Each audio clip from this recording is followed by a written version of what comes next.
Mari kita bersatu di dalam doa. Bapa yang baik, kami sungguh bersyukur kalau hari ini kami bersama-sama bisa beribadah. Kami bisa menikmati satu waktu, kami bisa datang beribadah, menyembah Tuhan, memuji Tuhan, berdoa. Dan hari ini kami bisa datang mendengarkan sabda-Mu. Tuhan, tolong kami di dalam kami membaca dan mendengarkan firman-Mu. Secara khusus firman untuk setiap keluarga-keluarga. Biarlah Roh Kudus menolong kami mengerti dan melakukannya dalam kehidupan keluarga kami. Ya Tuhan, urapi, kuasai hamba-Mu yang penuh kekurangan keterbatasan ini. Kurang dalam berhikmat, kurang dalam berkata-kata. Biarlah Tuhan sempurnakan, Tuhan pakai semua yang sudah disiapkan untuk bisa menyampaikan pesan Tuhan kepada setiap jemaat-Mu yang datang pada hari ini. Terima kasih Bapa, ini doa kami. Dalam nama Tuhan Yesus kami berdoa dan bersyukur. Amin. Bapak Ibu Saudara-saudari, mari kita bersama-sama membuka Alkitab kita yang terambil dari Kolose pasal 3 ayat 18 hingga ayatnya yang ke-21, Saudara-saudara. Kolose pasal 3 ayat 18 hingga ayatnya yang ke-21. Saya akan membacakan bagian ini untuk kita sekalian. Silahkan Bapak Ibu menyimaknya. Saya akan baca dalam versi terjemahan baru yang kedua dan silahkan menyimaknya. Firman Tuhan berkata, "Hai istri-istri, tunduklah kepada suamimu sebagaimana seharusnya di dalam Tuhan. Hai suami-suami, kasihilah istrimu dan janganlah berlaku kasar terhadap dia. Hai anak-anak, taatilah orang tuamu dalam segala hal, karena itulah yang berkenan kepada Tuhan.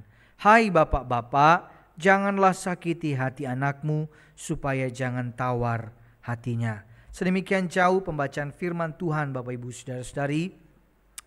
Bapak Ibu Saudara-saudari, pada tanggal 16 Mei 2023, sekitar 2 minggu yang lalu, Bapak Wakil Presiden mengeluarkan satu statement seperti ini. Supaya mencegah perlambatan penduduk tahun 2045, dia mendorong anak-anak muda jangan tunda menikah. Jadi menikah segera, katanya begitu. Saudara-saudara, ketika ini di statement ini dikeluarkan, ada 3 orang yang merespons bagian ini, saudara. Ya, orang pertama bilang begini, "Boro-boro mau nikah Pak, pacar aja belum punya, disuruh menikah." Dan ini oleh orang-orang yang sedang berjuang lagi cari pasangan hidupnya. Saudara-saudara, golongan yang kedua ada yang berkata seperti ini, andai menikah itu mudah Pak, nggak perlu DP gedung, nggak perlu sewa pakaian, nggak perlu make up, baju, nggak perlu pikirin makanan, nggak perlu pikirin adat dan sebagainya. Mungkin kita nggak usah nunda-nunda Pak, kecuali Bapak subsidi sebagian, bolehlah kita nggak usah nunda. Tapi respons yang ketiga, saudara-saudara, ada yang mengatakan seperti ini, jangan buru-buru menikah. Ini oleh orang-orang yang sudah menikah. Kenapa saudara-saudara? Bagi yang sudah menjalani pernikahan nasihatnya beda. Mereka akan berkata pernikahan tak seindah yang kamu bayangkan waktu pacaran. Dulu kamu berpikir wah sehari itu kurang banget rasanya ketemu dengan dia. Bayangkan nanti kalau sudah nikah setiap hari ketemu indahnya. Itu pasti sesuatu yang sangat-sangat aku rindukan dan aku harapkan. Bagaimana dengan saudara yang sudah menikah? Pengen muntah mungkin? Silahkan. Rasanya akan ada ekspektasi yang tidak akan terjadi saudara-saudara. Dan begitu banyak pernikahan yang kita tahu ketika kita melihat realitas bahwa awalnya sangat romantis, awalnya sangat kita lihat baik-baik saja tetapi ujungnya kok berantakan saudara-saudara. Karena banyak ayah yang tak berfungsi di dalam pernikahan. Banyak ibu yang tak berfungsi. Dan banyak anak-anak yang mengalami kehilangan. Banyak anak yang kacau balau hidupnya. Saudara-saudara, banyak keluarga. Bukan hanya keluarga yang belum percaya. Kita harus akui banyak keluarga-keluarga Kristen juga ada di titik-titik seperti itu. Bahkan jangankan orang biasa saudara. Banyak keluarga hamba Tuhan juga yang hancur berantakan. Saudara, ini sebuah realitas yang ada di sekitar kita, kita sedih, tapi itu realitasnya. Lalu bagaimana cara kita menangani dan memahami hal ini, saudara? Melihat keluarga kita, mungkin saja juga keluarga kita ada di titik yang sama saat ini. Tapi pemahaman dasar kita, saudara, adalah ini. Di dalam dunia yang sudah jatuh ke dalam dosa, tidak ada keluarga yang sempurna dan tidak ada keluarga yang tidak punya masalah. Setiap keluarga punya kekurangan dan punya masalahnya masing-masing. Amin. Amin lagi ya. Ada yang mau bantah kalimat ini, saudara? Siapa yang mau bantah? Angkat tangan. Ada yang mau bantah? Ada yang mengatakan, enggak kok, keluarga saya baik-baik aja. Semua sehat-sehat semuanya ya. Kita baik-baik saja dan tidak ada masalah, saudara. Saya pikir kita akan dengan sadar mengatakan, oh iya benar, keluarga kami tidak sempurna. Ya, banyak persoalan antara suami dan istri, istri dengan suami, anak dengan orang tua dengan anak, menantu dengan mertua dengan menantu, dan sebagainya. Kalau dijejerin ada banyak persoalannya, saudara-saudara. Tetapi langkah awal, saudara-saudara, adalah kita sadar dulu bahwa kita adalah orang-orang yang tidak sempurna. Keluarga kita tidak sempurna. Setuju? Kalau semua setuju tidak sempurna, baru saya lanjutkan nih. Karena baru bisa lanjut kalau kita sama-sama sepakat. Keluarga kita tidak sempurna, kita orang gak sempurna. Sepakat gak? Lanjut ya berarti ya. Kenapa saudara-saudara? Karena menyadari ketidaksempurnaan keluarga merupakan langkah awal untuk mengalami transformasi di dalam keluarga. Jadi sadar bahwa saya ini gak sempurna. Saya ini orang yang tidak sempurna, banyak sekali kekurangan, kelemahan, dosa saya banyak. Aku ayah yang tidak sempurna, aku ibu yang tidak sempurna, aku istri yang tidak sempurna, aku suami yang tidak sempurna, aku anak yang tidak sempurna, aku punya keluarga yang tidak sempurna. Di situ dulu. Kalau orang datang dan berkata, kami baik-baik saja, kami orang sempurna, gua ini hebat, semua sudah baik, aku ini sudah melakukan tugas juga dengan baik. Maka mungkin pesan ini gak cocok buat saudara ya. Di situ ada pintu, silahkan ya. Saudara, karena pesan ini adalah pesan untuk orang-orang yang melihat dirinya yang gak sempurna. Dan dia tahu bahwa ada Tuhan yang sempurna, yang mampu memulihkan dan memakai yang tidak sempurna untuk kemuliaan namanya. Dan kalau saudara ada di titik itu sekarang dan mengatakan aku adalah orang yang tidak sempurna, aku mau dengar apa yang Tuhan ngomong buat orang seperti aku, saya akan pencet teks selanjutnya. Ini pesan Tuhan buat kita. Ada 4 pesan Tuhan untuk keluarga yang tidak sempurna. Dari bacaan kita, yang pertama saudara, tadi ngomong istri-istri. Nah ini dia pesan Tuhan untuk istri yang tidak sempurna. Ya, ini pesan Tuhan buat saudara. Nah silahkan bapak-bapak baca bagian ini sambil lihat istrinya yang ada istrinya. Dengan keras ya, 1, 2, 3.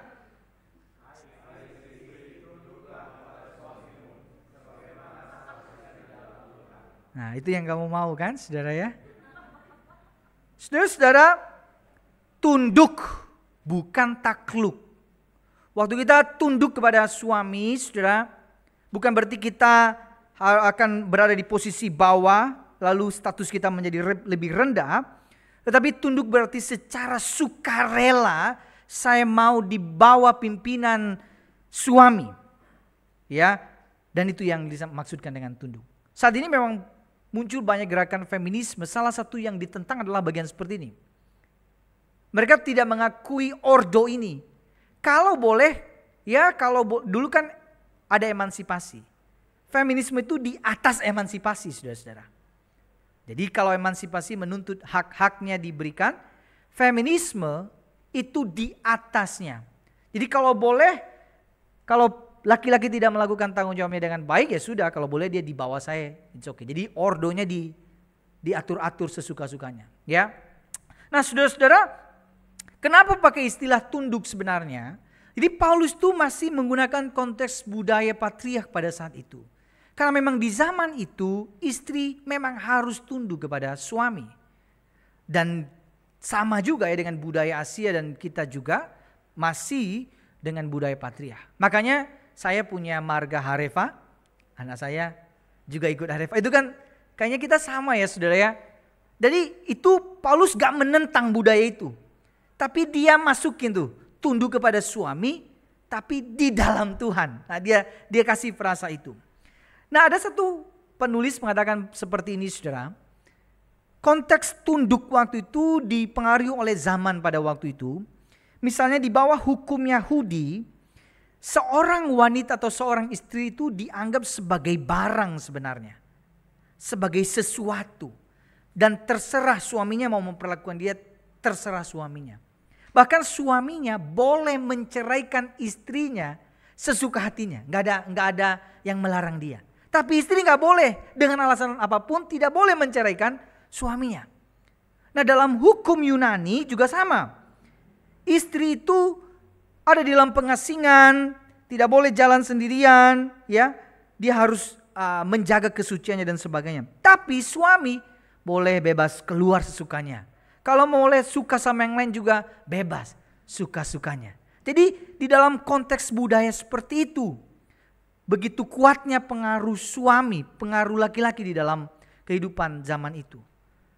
Paulus pakai konteks itu bahwa itu tetap yang benar, ordo yang natural seperti itu, tapi dia kasih frasa di dalam Tuhan, di dalam tunduknya di dalam Tuhan. Jadi saudara, ketundukan yang dimaksud bukan ketundukan buta. Mungkin pertanyaan kayak gini, gimana kalau suami saya pemabuk, penjudi, penjual narkoba dan sebagainya? Gimana kalau dia jahat, dia nyakitin saya, dia pukulin saya perlu tunduk? Tentu jelas sekali kalau di dalam Tuhan hal-hal yang bertentangan dengan firman Tuhan, itu saudara punya hak untuk tidak melakukannya. Tetapi ketundukan yang dimaksud adalah penghormatan saudara. Menghargai suami sebagai kepala.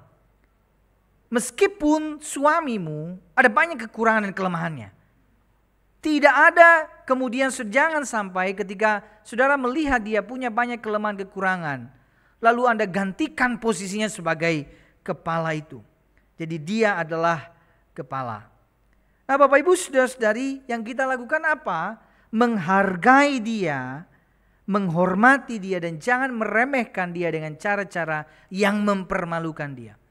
Seberapapun besar gaji istri, seberapapun pintarnya istri, seberapapun bagusnya pekerjaan istri, engkau tidak bisa melangkahi ordo yang Tuhan sudah tetapkan. Suami adalah kepala. Semasih dia ada, hargai dia, hormati dia sebagai suami. Itu ketundukan. Dan kita memberi kerelaan diri untuk melakukannya. Nah saudara-saudara, salah satu candaan yang paling saya tidak suka itu adalah kalau ada teman-teman saya, saudara, dulu suka itu saudara, toel-toel kepala saya. Nah pernah satu kali teman saya bercandanya, wah dia semangat, dia teman dekat saya padahal ya. Wah bercandanya kelewatan ya. Dia pukul kepala saya. Wah saya kesel sekali. Langsung tuh saya tempeleng kepalanya ya. Saya kesal dan marah, saya bilang ke dia. Di kepala ini ada otak. Ada otak saya, kau pukul kepala saya. Berarti kau pukul otak saya. Kalau kau pukul-pukul otak saya jadi bodoh. Kau pengen saya jadi orang bodoh. Saya rasa marah sekali sama dia. Nah habis itu dia gak pernah melakukannya lagi. Tapi candaan orang yang suka mukul-mukul kepala itu gak baik. Kalau ada yang kayak gitu hari ini, jangan lakukan. Serius. Karena kalau kita tidak bisa menghargai sendiri ya kepala ini saudara-saudara. Bagaimana kita bisa dengan sungguh-sungguh melihat suami itu sebagai kepala. Karena kita sendiri sudah tidak mau menjadikan kepala ini bahan candaan. Maka suami juga sama. Dia tidak mau dijadikan bahan candaan. Dia tidak mau dipermalukan. Dia tidak mau orang lain menganggap dia rendah. Sehingga hormati, hargai dia. Maka ada satu orang penulis berkata, kalau kau mencintai suamimu, caranya cuma satu, hormati dia. Itu bentuk cintanya, penghargaan itu. Nah saudara-saudara, ini yang harus kita lakukan bahwa kita perlu tahu pesan ini. Istri-istri tunduklah kepada suamimu, karena dia adalah kepala. Sehingga pertanyaannya saudara apa dan bagaimana cara kita memperlakukan suami saat ini. Saudara-saudara, apakah saudara melihat dia adalah orang yang sudah diberikan otoritas sama Tuhan untuk menjadi pemimpin, meskipun dia banyak kekurangannya, tapi engkau menghargai dia. Banyak hal mungkin keputusan tertentu engkau selalu diskusikan kepada dia, meskipun mungkin saudara tahu, tapi saudara menghargai dan menghormati hal itu. Bapak Ibu saudara-saudari, untuk menjadi istri yang tunduk itu, istri harus memiliki kerendahan hati seperti Kristus yang mau merendahkan dirinya dan mengambil rupa seorang hamba. Kalau mau melakukan firman ini saudara, maka ini kuncinya. Latih diri untuk memiliki kerendahan hati terus menerus. Sama seperti Kristus yang memiliki kerendahan hati, saudara-saudara. Ia yang punya segalanya datang ke dalam dunia. Ia mau menghamba. Buat orang-orang berdosa sudah mengambil rupa seorang hamba. Ingat satu kisah saudara di dalam perjamuan terakhir. Ketika Yesus membasuh kaki para murid-muridnya. Tindakan yang sangat luar biasa meneladankan bagaimana seorang guru melakukan tindakan hamba itu. Dia basuh kaki muridnya yang juga akan mengkhianati dia, yang menjualnya, dan dia lakukan itu. Maka kita saudara ya, kalau saudara mau melakukan firman ini, kuncinya satu, belajar dari Yesus, kerendahan hati Yesus. Belajar seperti Yesus yang memiliki hati sebagai hamba. Nah, ketika kerendahan itu sudah ada dalam diri saudara, maka di rumah itu saudara akan menjadi istri yang akan mendengarkan suami, memberi telinga untuk dengerin apa yang dikeluhkan suami. Bukan cuman ngomong saja gitu. Tapi percayalah, orang yang mendengarkan itu orang yang rendah hati. Karena kita cenderung itu pengen didengar. Dan ketika kita mau mendengar orang, kita sedang merendahkan hati. Tuhan, gue pengen dengar orang ini. Gue memberikan ruang buat dia untuk bicara kepada saya. Mengapresiasi suami, memuji hal baik yang dia lakukan, entah itu sedikit, itu adalah hal yang didasari oleh kerendahan hati. Melayani suami, menyiapkan makanan dan sebagainya. Itu hal bahwa menunjukkan bahwa kita belajar menjadi seorang hamba. Latih diri menjadi seorang hamba. Dari sini saya lihat wajah bapak-bapak senyum-senyum manis. Dengar tuh istri-istri. Ingat, tunduk pada suami. Senyumnya beda ya. Saudara-saudara, tetapi dengarkan ini juga untuk bapak-bapak ya. Ini aja pesan Tuhan juga buat bapak-bapak. Pesan Tuhan untuk suami yang tidak sempurna. Ingat, yang tidak sempurna. Istri-istri silakan.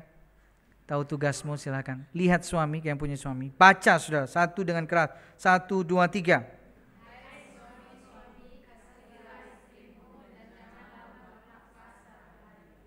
Suara lo seselo keras sekali lagi ya. Jadi siapa yang baca itu ya?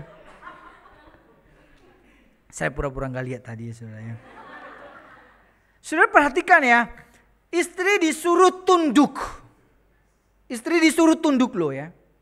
Tapi kenapa pesan kepada suami bukan begini? Tundukkan istrimu dengan baik. Bukan itu.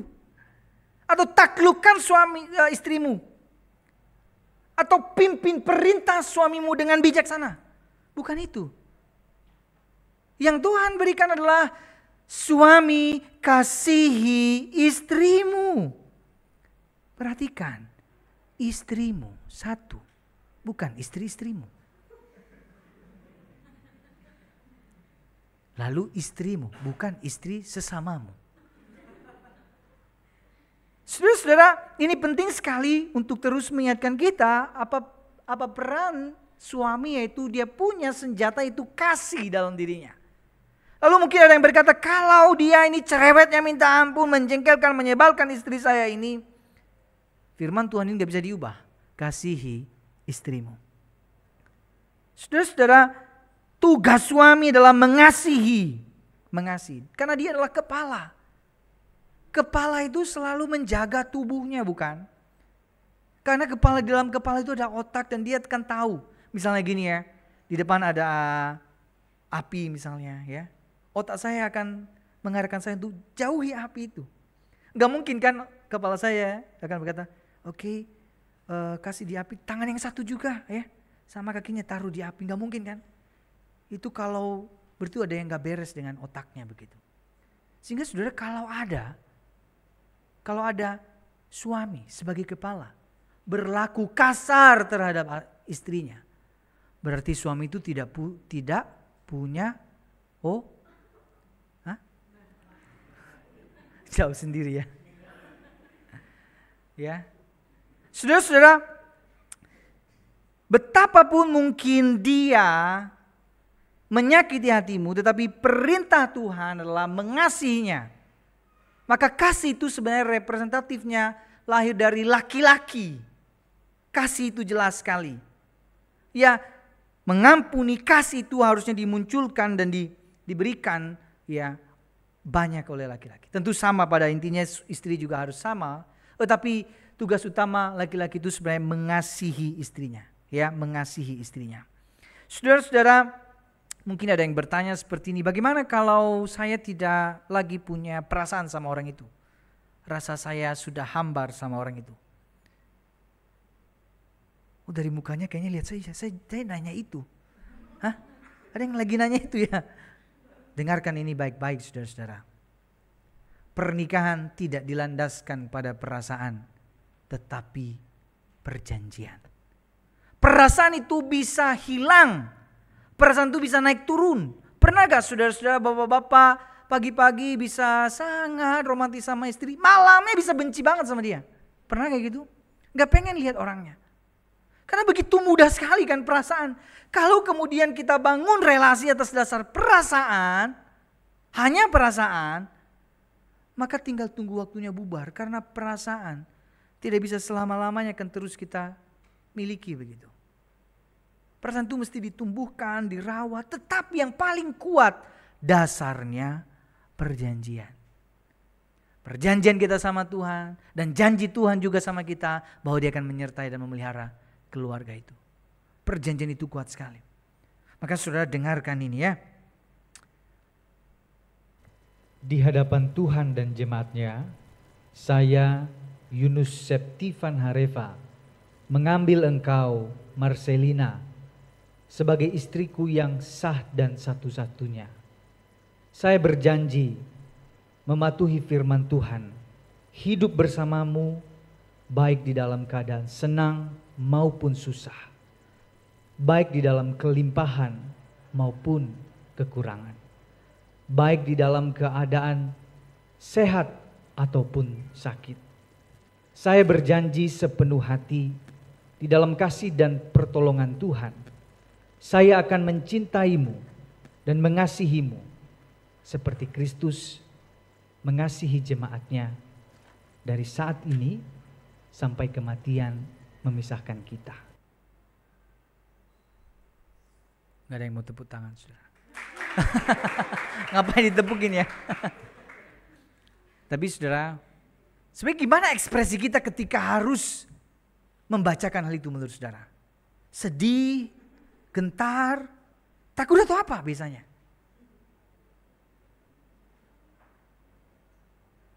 Jujur saya takut loh.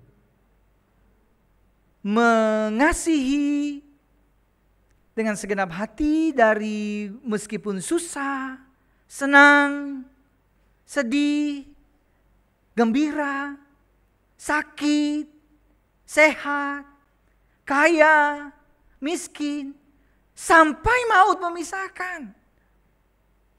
Dan sebagai manusia kalau kita mengandalkannya pada perasaan kita, bisa gak dilakukan ini?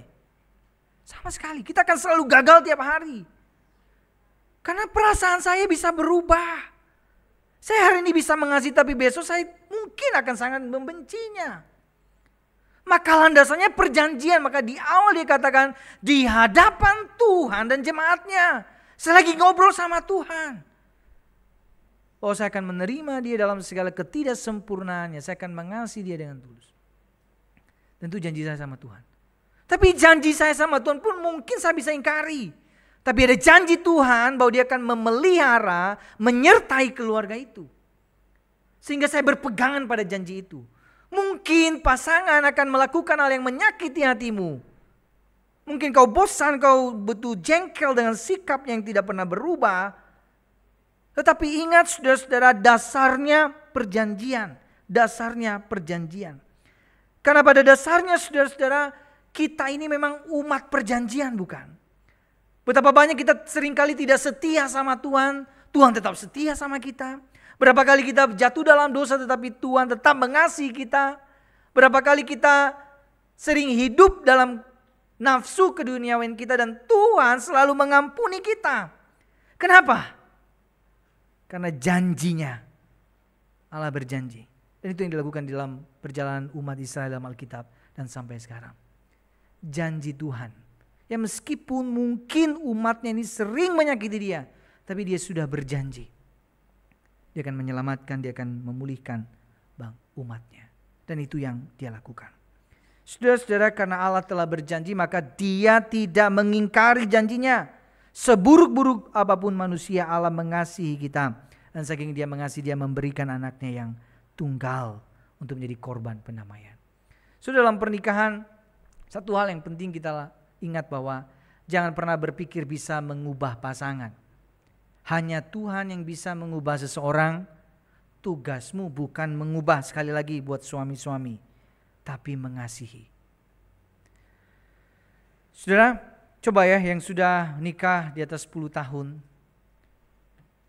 Ada gak yang gak berubah dalam diri suami atau istrimu yang kamu pengen banget dia berubah? Ada gak kira-kira? Kamu masih jengkel gak kadang-kadang? Cirika bilang. Tapi jujur loh saudara ya. Mungkin ada saat-saat tertentu kita kayak berusaha, berupaya supaya dia baik. Tapi ada kan kadang-kadang karakter-karakter yang akan terus berulang dan gitu-gitu terus. Yang pada akhirnya kita mesti berdamai dan menerima dia dalam segala ketidaksempurnaannya. Sekalipun kita terus berdoa bahwa dia Tuhan tolong ubah hatinya. Bukan saya yang bisa ubah dia, tapi Tuhan bisa ubah. Entah kapan, kalaupun mungkin itu tidak terjadi, tugasmu tetap sama. Mengasihi dia. Itu jelas mengasihi. Tugas kita mengasihi. Kalau dia menyakiti, ingat lagi. Tuhan, aku pernah sakiti Tuhan. Apakah Tuhan buang aku? Tidak loh ya. Tuhan tetap sayang sama aku. Waktu aku egoisnya minta ampun, emangnya Tuhan langsung tidak mengasihiku? Sama sekali tidak. Tidak mengubah kasihnya Tuhan. Tuhan tetap mengasihi dan landasannya adalah kasih. Saudara-saudara, untuk menjadi suami yang mengasihi, suami harus belajar dari Yesus yang penuh kasih, yang rela memberikan nyawanya bagi orang-orang berdosa. Saudara, balik lagi. Istri mesti belajarnya sama siapa? Sama Yesus. Belajar rendah hati seperti Yesus. Miliki hati hamba itu, saya percaya engkau akan bisa menjalankan tanggung jawabmu sebagai seorang istri. Suami juga sama, belajarnya sama siapa? Belajar sama Yesus. Belajar bagaimana Yesus yang penuh kasih itu. Dia mengasihi. Dengan begitu tulus dia memberikan nyawanya, dia berkorban. Bahkan di atas kayu salib ketika orang-orang yang menyalibkan dia itu begitu menghina dia, mengolok-olok dia. Dan dia bisa berkata, ya Bapa, ampunilah mereka.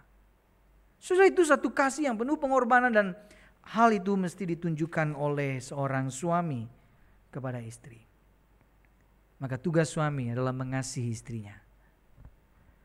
Habis ini, bapak-bapak, ajak liburan istrimu. Senang kan? Pada senang. Yes, itu yang saya harapkan.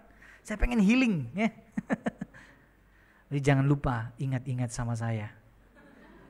Itu gara-gara Los Angeles Koba itu dia berubah gitu ya.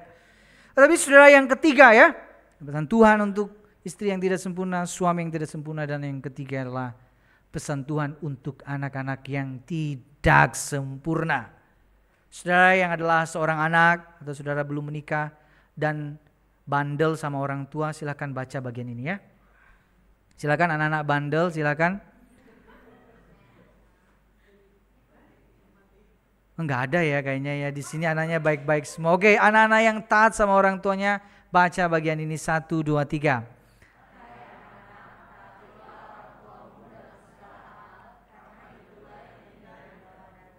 Sudah taatilah orang tuamu dalam segala hal. Mungkin kita akan bertanya dalam segala hal. Kalau orang tua saya suruh saya nyuri, saya boleh. Ya, balik lagi ada frasa indah di dalam Tuhan.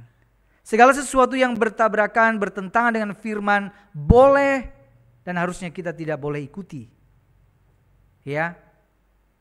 Kalau misalnya dia menyuruh kita untuk melakukan hal yang berdosa, tentu kita harus ya melihatnya apakah itu sesuai dengan firman Tuhan atau tidak. Tetapi saudara-saudara, meskipun seperti itu, ini dia. Ya, meskipun tidak semua orang yang orang tua katakan bisa kita taati, tapi mereka wajib kita hormati, saudara.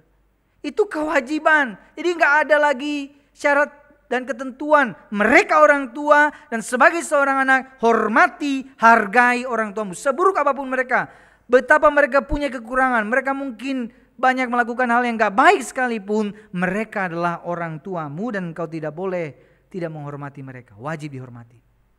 Tapi mungkin untuk ketaatan, hal-hal tertentu mungkin kita tidak bisa melakukan. Tetapi untuk hal-hal saudara ya, yang tidak bertentangan dengan firman harusnya sih kita taati. Misalnya begini ya, papa mama suruh kita untuk cuci piring gitu ya. Itu bertabrakan dengan firman gak? Harusnya diikuti ya, harusnya ditaati ya. Suruh ngepel, bantu bawa dia ke pasar tolong dia pengen dibantu dan sebagainya gitu. Harusnya sesuatu yang tidak bertentangan dengan firman itu taati sebagai seorang anak karena dia orang tuamu. Maka kita harus melakukannya saudara-saudara ya. Nah Bapak Ibu saudara-saudari, di zaman ini ada banyak sekali ya saya melihat anak-anak itu kadang ada yang kurang ajar sama orang tuanya. Benar-benar dia bisa maki-maki papa mamanya begitu dan tidak ada respect yang tidak ada rasa hormat sama orang tuanya. Saya bilang ini anak siapa ya ini ya. Tapi ada loh kayak gitu saudara-saudara. Tidak menghormati orang tuanya. Tetapi firman Tuhan dengan jelas berkata taati ya, hormati orang tuamu. Ya kita wajib menghormati orang tua kita, mengasihi mereka. Meskipun mungkin mereka tidak sempurna. Tapi kita mengasihi dan menghormati mereka. Jangan pernah rendahkan orang tuamu dengan kalimat-kalimat yang merendahkan dan mempermalukan dia. Seburuk apapun dia tetap orang tuamu. Jangan pernah mempermalukan dia, jangan menghakimi dan jangan menyalahkan dia terus-menerus. Kenapa saudara? Karena dia juga adalah orang tua yang tidak sempurna. Dia bisa gagal, dia bisa jatuh, dia bisa keliru. Jadi semua sama-sama kalau kita lihat masa lalu orang tua kita, aduh sedih juga ya hidup kayak papa ya gitu ya. Kita perlu terus melihatnya sebagai orang juga yang terus bertumbuh sama Tuhan gitu. Dan jangan sampai kita kehilangan hormat sama orang tua kita. Ya bahkan ketika mungkin mereka, kata-kata mereka menyakiti, melukai kita dan sebagainya. Sudah beberapa waktu yang lalu saudara di kelas pemuritan yang bapak-bapak itu ngumpul ya. Nah, beberapa orang di sini. Dalam pertengahan pembicaraan itu sudah hampir setengah ngomonginnya soal mama. Saya salut juga tuh. Bapak-bapak ngomongin mamanya. Indah sekali bukan? Rasanya kayak oh iya ya. Kok seru sekali bicarakan tentang orang tua. Dalam segala kekurangan kelemahan orang tua, tapi kita rindu terus untuk memberikan yang terbaik buat mereka. Itu tuh obrolan yang indah sampai bapak ibu tua, orang tuamu tuh gak bisa keganti. Dia tetap orang tuamu. Dan kau harus menghormatinya, menghargainya sebagai orang tua saudara-saudara. Dan itulah yang harusnya kita lakukan. Bapak ibu saudara-saudari, untuk menjadi anak yang taat.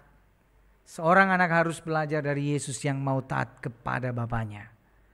Taat sampai mati untuk menggenapi rencana keselamatan.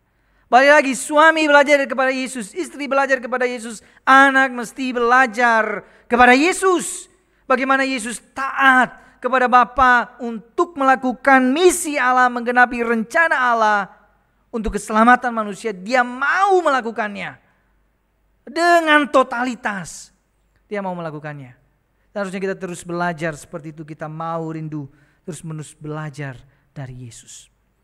Nah saudara-saudara, yang keempat, pesan Tuhan untuk orang tua, khususnya ayah ini yang tidak sempurna. Mari baca sama-sama bagian ini 1, 2, 3. Hai bapak-bapak, janganlah sakiti hati anakmu supaya jangan tawar anak.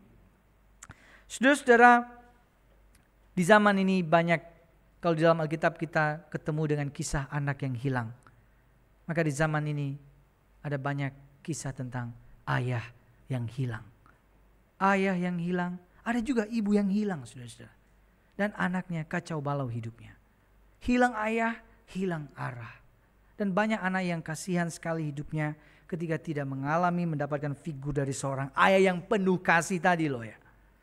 Dia tidak merasakan dia kehilangan hal itu. Saudara-saudara, banyak orang tua hadir di mana-mana, tapi tidak hadir di dalam keluarganya.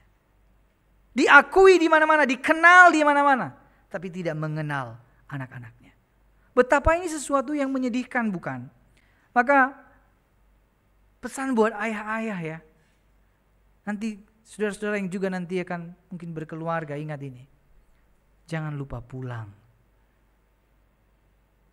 Biarkan kehadiranmu dirasakan oleh anak-anakmu, saudara. Biarkan mereka merasakan cinta kasih dari Tuhan itu melalui hidupmu. Dan betapa banyak sekali ini, saudara, banyak anak yang terluka karena ayahnya. Banyak. Dan saya adalah salah satunya, saudara. Saudara, saya ini hidup dalam keluarga yang sangat tidak sempurna, saya menyadarinya. Kami hidup dari mama saja, papa saya tidak kerja, mama saya penjahit dan hidup ya apa adanya. Bahkan sangat miskin, saudara-saudara.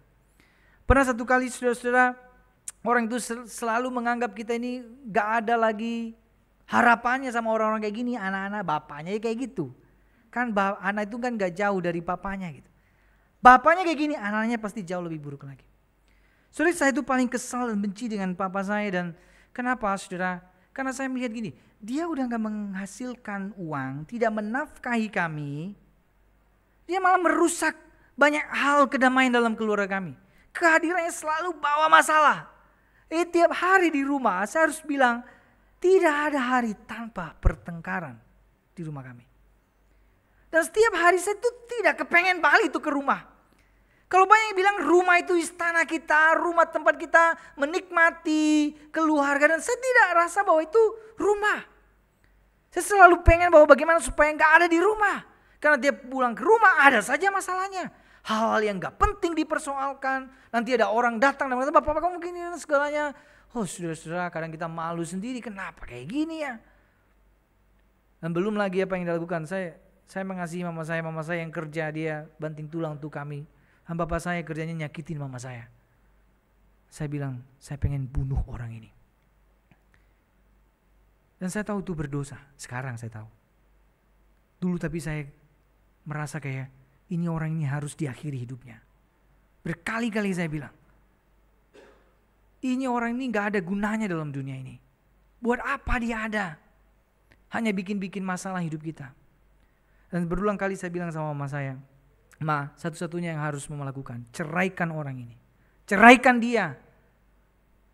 Sudah seumur-umur kan harusnya kita merindukan kesatuan papa mama kita, bukan? Kita menginginkan mereka bersatu. Tapi saya paling menginginkan mereka cerai. Gak ada bisa diharapkan dari orang-orang ini. Gak ada gunanya. Tetapi mama saya bilang apa, saudara? Dia bapakmu. Dia itu bapakmu. Kau panggil orang lain bapakmu, mereka gak ngakuin kamu sebagai anaknya. Cuman dia bapakmu. Dalam hati saudara saya berkata, ini orang ini, mama saya ini disakitin berulang kali kayak gitu. Kenapa dia kayak gini terus? Tetapi saudara-saudara, tentu itu perjalanan bertahun-tahun. Ya, bertahun-tahun, berpuluh-puluh tahun ya. Sampai akhirnya saudara-saudara, Tuhan pulihkan keluarga kami. Tuhan pulihkan saya. Tuhan pulihkan papa saya. Tuhan pulihkan keluarga kami. Dan itu prosesnya panjang sekali. Sampai satu kali papa saya, itu hanya karena karya Tuhan.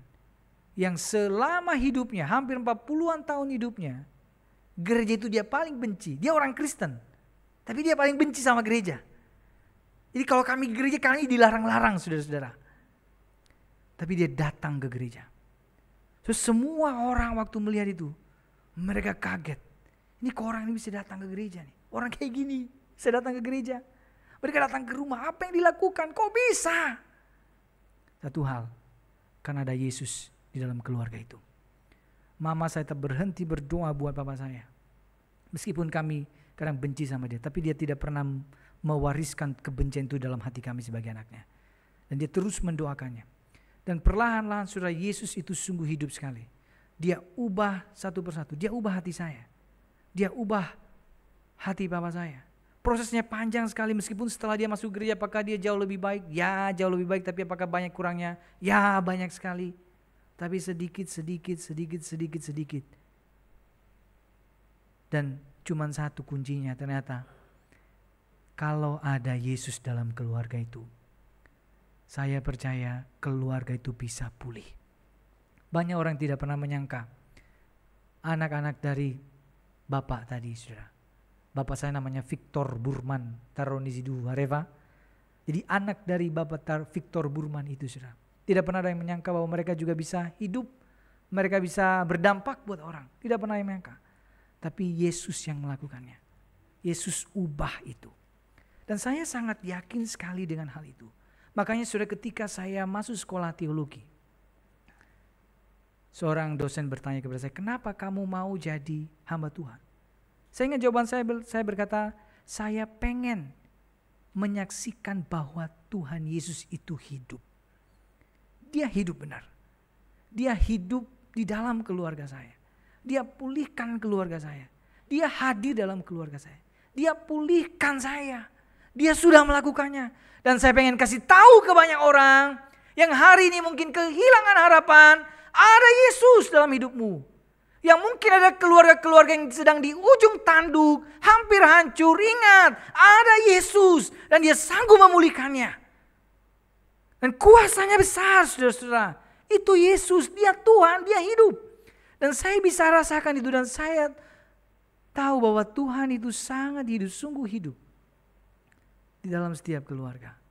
Maka saudara, kalau hari ini keluargamu sedang tidak baik-baik saja, suami dan istri sedang tidak baik, hubungan orang tua dengan anak sedang berjarak, anak dengan orang tuanya banyak kepahitan, antara sesama saudara banyak cekcoknya, mertua dan menantu banyak persoalannya, mungkin engkau kadang ingin menyerah dengan kehidupan keluargamu.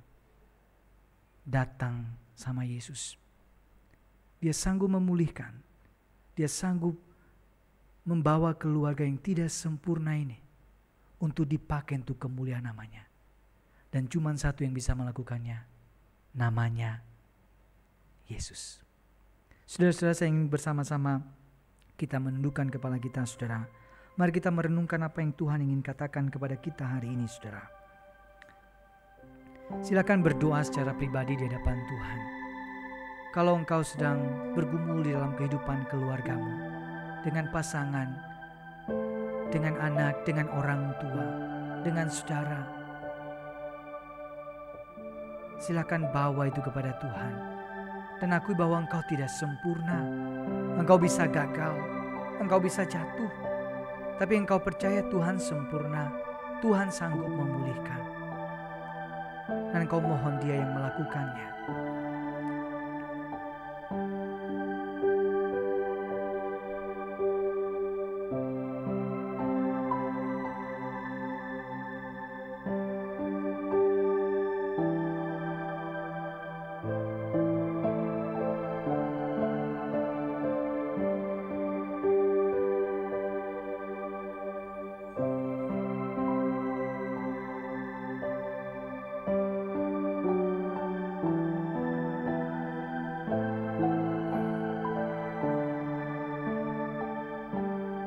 Saudara, kalau sudah berdoa, mari berdiri, naikkan pujian ini. Ini saatnya Tuhan melawat. Saatnya Tuhan kan melawat keluargaku. Ini waktunya pemulihan terjadi. keluargaku milik-Mu. Keluargaku milik-Mu, selalu berharga di mata-Mu. Kau satukan, Kau berkati untuk kemuliaan-Mu. Keluargaku milik-Mu. Keluargaku milik-Mu, selalu berharga di mata-Mu. Kau satukan, Kau berkati untuk kemuliaan-Mu. Mari kita berdoa, saudara. Kami bersyukur hari ini kami mendengarkan kebenaran firman Tuhan. Kami tahu keluarga kami tidak sempurna. Kami adalah ayah yang tidak sempurna. Kami suami yang tidak sempurna. Kami adalah istri yang tidak sempurna. Kami adalah ibu yang tidak sempurna. Kami adalah anak-anak yang tidak sempurna. Tapi kami punya Tuhan yang sempurna. Kami tahu Tuhan sanggup memulihkan keluarga kami. Kami tahu dan percaya bahwa Allah tidak membiarkan keluarga kami hancur berantakan. Dan biarlah hari ini kami datang kepada Yesus. Kalau ada hari ini keluarga-keluarga yang sedang ada dalam titik kehancuran itu, ya Tuhan, tolong bawa keluarga itu. Biarkan Yesus hadir di sana. Yesus pulihkan satu persatu. Dan Yesus bawa mereka untuk dipakai untuk memuliakan namanya. Terima kasih Tuhan. Firman-Mu sudah selesai diberitakan. Roh Kudus-Mu berbicara di hati kami masing-masing. Bukan hanya mendengar, tapi kami melakukannya dalam kehidupan keluarga kami. Ini doa kami dalam nama Tuhan Yesus. Kami berdoa dan bersyukur. Amin. Jemaat dipersilakan dulu.